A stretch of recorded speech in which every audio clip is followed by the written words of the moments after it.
Hello! So we are going to the Met today on the Upper East Side. I'm meeting up with a friend at a cafe called Micheli. I think I might be butchering the name. The cafe's original location is on the Lower East Side, but they recently opened up a new location on the Upper East Side, and it's my first time trying out their pastries, so I'm pretty excited.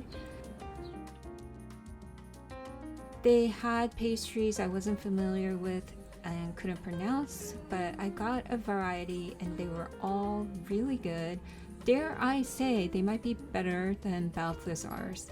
So we are walking to the Met and it looks so different from the last time I was here. The trees actually have leaves on them. The fountain was on and the rooftop is supposed to be open, so I'm super excited about that. We are going to check out in America a Lexicon of Fashion, a fashion exhibit. Just FYI, if you are a tri-state resident, New York, New Jersey, or Connecticut, or a student, it is pay what you wish. Otherwise, it's $30 general admission. The exhibit was in two parts, a small portion upstairs with a coffin and the rest of it downstairs. I felt it had a lot more casual, ready to wear than previous fashion exhibits I've seen at the Met. Like this Ralph Lauren collection of sweaters, things you would see people wearing day to day, mixed in with some more elaborate pieces like this one. One of my favorite pieces was this quilt collection of hundreds of signatures. It says, starting in 1856, Adeline Harris sent small diamond pieces of white silk to a variety of people around the world, asking each person to sign the silk and return it to her. Eventually, Harris amassed 360 autographs from the most famous Americans and some Europeans of her era, including 8 American presidents, notably Abraham Lincoln.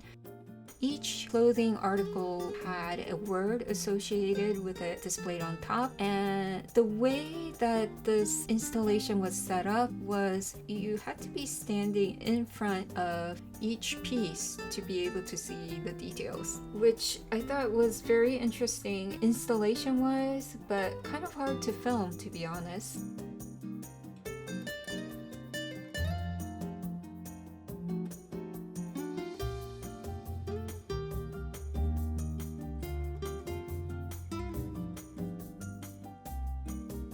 And some of the words, like it says certainty, I didn't really see a strong correlation between the word and the actual fashion piece. This one says joy, and I can definitely see why. I actually love this dress. I think I would be wearing it. And this one was another favorite of mine by Marc Jacobs. Marc Jacobs. Yeah. I can see that. Yeah. Look at this. Wow. Biggest dress I've ever seen.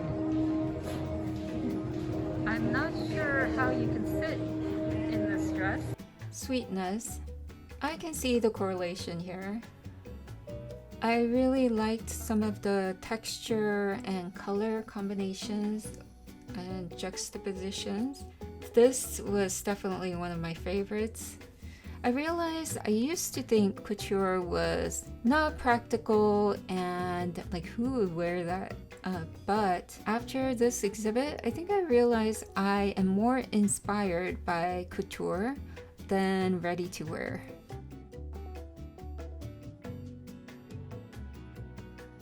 Okay, so we just saw the fashion exhibit and now we are walking to the rooftop. This is one of my favorite views from the museum, the arches. So it's really easy to get lost at the Met, and I feel like you would need a few days to actually see everything. And this is another favorite section. Look at the lighting, the high ceilings.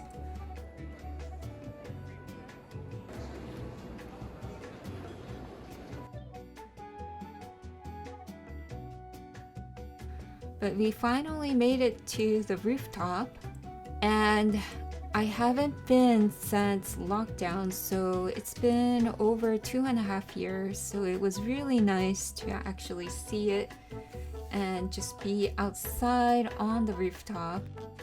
A lot of times they have changing exhibits, but today they didn't. It was just open to the public to sit. It got really hot and there were no shades on the rooftop. And the cafe was not open yet, so we decided to get lunch at Ralph's, which was maybe 10-15 minute walk. Their coffee is really good.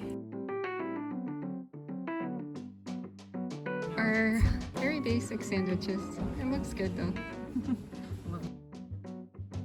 We walked around, stopped by the MoMA design store, and looked at all the home decor.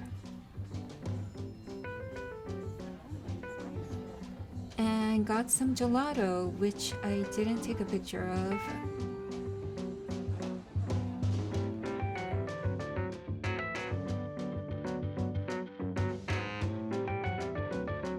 Here I am heading back home. So there was another exhibit at the Met of kimonos, and I might do a part 2 of that. If you're interested, please comment below and check out my Instagram page for my art.